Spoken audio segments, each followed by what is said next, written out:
Hello viewers, আসসালামু আলাইকুম। Welcome back to মাহিরাস মামা ইউটিউব চ্যানেল এবং ফেসবুক পেজ থেকে আরও একটি ব্লগ নিয়ে চলে আসলাম। তো এটা হচ্ছে আমার শ্বশুরবাড়ি আসার পরের দিন।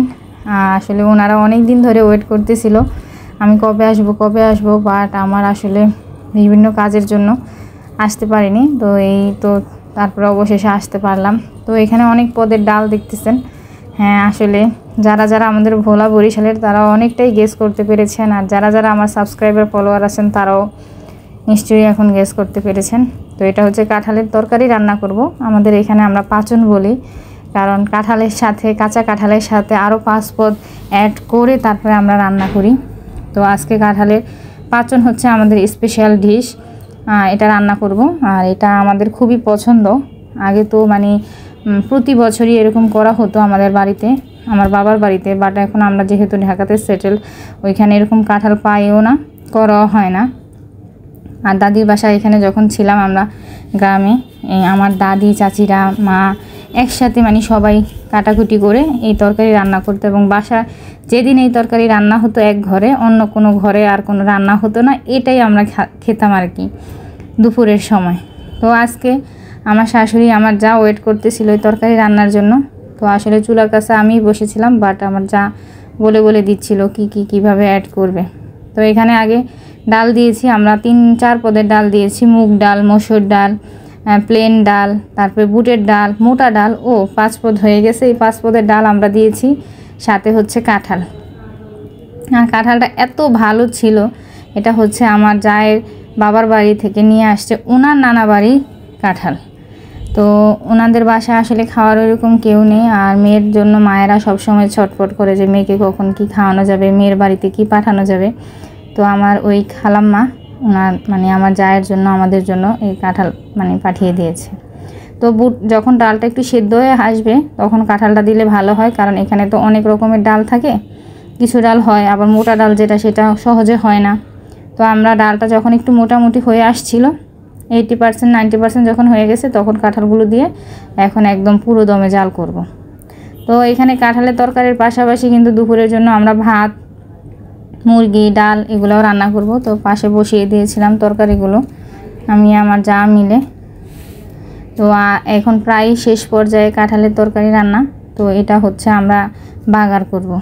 তো কারা এরকম পছন্দ করেন, তরকারি তৈরি করেন বলবেন। আর এই কাঁঠালের তরকারিটা মাংসের যে মশলাটা আমরা কষাই, ঠিক ওইরকমভাবেই কষানো হয় আর ওইভাবেই রান্না করা হয়। জাস্ট এখানে হচ্ছে মাংসের পরিবর্তে আমরা ডাল এবং সবজি দিয়ে থাকি। এটার মধ্যে কিন্তু আমরা কলাও অ্যাড করেছি, কাঁচকলা। আপনারা চাইলে ডাঁটা, কাঁচকলা, আরও কী ধরনের সবজি যেন আমার দাদি অ্যাড করতো, মিষ্টি আলু, গোল আলু, এগুলো দেওয়া হয়। তো এখন যেহেতু কাঁঠালটা পুরো সিদ্ধ হয়ে গেছে, এখন আর কি বাগার দেব। তো এইখানে এই যে বাগারের জন্য পেঁয়াজ রসুন পর্যাপ্ত পরিমাণে বসিয়ে দিয়েছি। আর এখানে যদি পেঁয়াজটা বেশি দেন ভালো লাগবে, স্বাদ বাড়বে বেশি। এই যে দেখেন মাশাআল্লাহ কত সুন্দর কালার হয়েছে। এখন এটার মধ্যে আর কি আমরা পেঁয়াজ ভাজাটা একদম ছেড়ে দিব।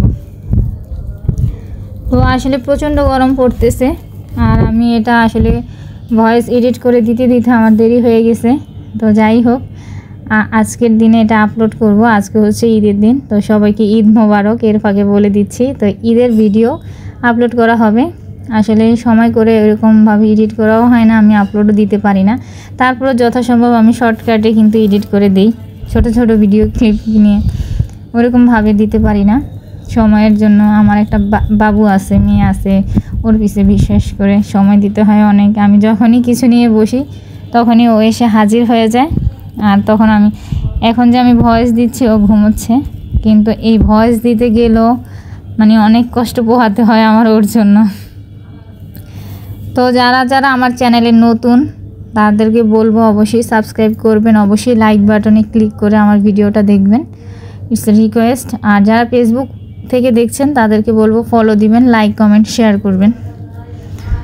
আর ইউটিউবে আমি দেখি, ইউটিউব ফেসবুক দুইটাতেই দেখি, যারা আমার সাবস্ক্রাইবার ফলোয়ার আছেন তাদের সে নন ফলোয়ার আর নন সাবস্ক্রাইবার যারা, ওনারা ভিডিওগুলো দেখে, আর বেশ লং টাইম ধরেই কিন্তু ওনারা ভিডিওগুলো দেখতে ভালো লাগে। বাট ওটা দেখে মন খারাপ হয় যে এখানে হচ্ছে যারা সাবস্ক্রাইব করলো চ্যানেলটা, তারা আমার ভিডিওটা দেখছে না, এটা দেখে মন খারাপ হচ্ছে।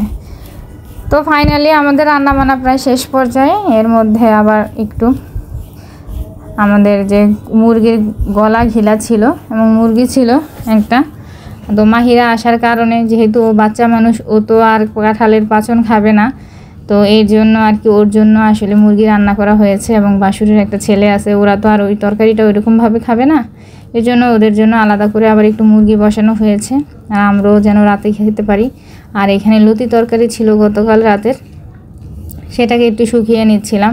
আমরা কিন্তু বাসি তরকারি ফেলে দেই না, আমরা অত মানে বড় লোকস না, আমরা আসলে অপচয় না করারই চেষ্টা করি। আমার শাশুড়ি তো একদমই পছন্দ করেন না অপচয়, উনি মানে একটু মানে নষ্ট না হলে জিনিসটা ভালো থাকলে খেয়ে শেষ করেন, আমাদেরকেও সেটা বলেন। আসলেই তো সত্যি, খাবার অপচয় করা ভালো না। একটা খাবারের দানার জন্য কত মানুষ কত কষ্ট করে, আর আলহামদুলিল্লাহ আল্লাহ পাকের কাছে অশেষ শুকরিয়া যে উনি আমাদেরকে এত ভালো অবস্থায় রেখেছেন, আমরা ভালো মন্দ খেয়ে ভালো আছি। তো আজকের ভিডিও এই পর্যন্তই। সবাই ভালো থাকবেন, সুস্থ থাকবেন। আমার ভিডিওটা দেখার জন্য, আমাকে সাবস্ক্রাইব করার জন্য, ফলো করার জন্য সবাইকে অনেক ধন্যবাদ। তো ভালো থাকবেন, আল্লাহ হাফেজ।